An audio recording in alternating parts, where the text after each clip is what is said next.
187. So ఈరోజు నేను మీకు ఏం చెప్పబోతున్నాను అంటే గార్డ్ ఎలా తీసుకోవాలి. So let's get in to the video. జనరల్గా 3 స్టెమ్స్ ఉంటాయి, అది leg stem, middle stem, half stem.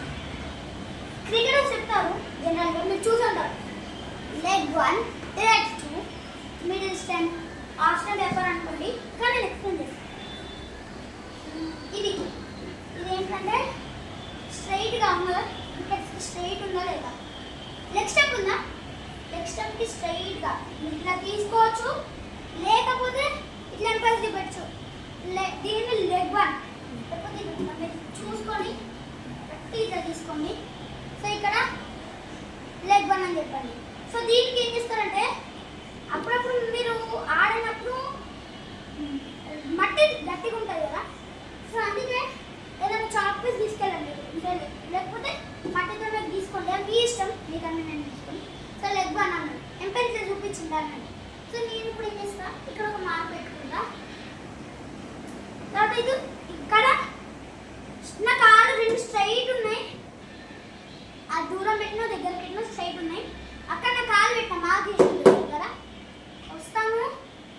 Of side వచ్చిన బాల్స్ ఆఫ్ సైడ్ ఈజీగా ఆడచ్చు, లెఫ్ట్ సైడ్ వచ్చిన బాల్స్ లెఫ్ట్ సైడ్ ఈజీగా ఆడచ్చు. సరే అయిపోయింది. లెగ్ 2 అంటే ఏంటంటే లెగ్ స్టెమ్కి మిడిల్ స్టెమ్ కొంచెం మధ్యలో ఉంటుంది చూడండి, దాని లెగ్ 2 అంటే. దీనికి స్ట్రైట్గా తీసుకోండి.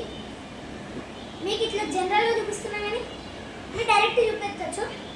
సో ఇక్కడ వచ్చింది, ఇక్కడ మార్క్ వేసి, ఇక్కడ కూడా వికెట్ కాళ్ళు స్ట్రైట్ ఉన్నాయి.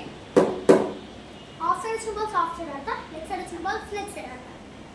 సో నెక్స్ట్ మిడిల్ స్టెప్ అనేది ఇట్లా పెడతారు, స్ట్రైట్ చూపిస్తారు. సో దానికి మాత్రం లెగ్స్ క్రాస్ ఉంటాయి, ఈ 2 స్టేమ్ లేవు, ఈ 2 క్రాస్ ఉన్నాయి. ఇక్కడ కూడా ఒక మార్క్ పెట్టుకుంటాను నేను.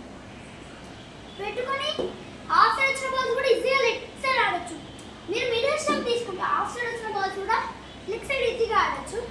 ఒకవేళ లెగ్ సైడ్ వస్తే ఇంకా ఈజీగా ఆడచ్చు బాల్స్. నెక్స్ట్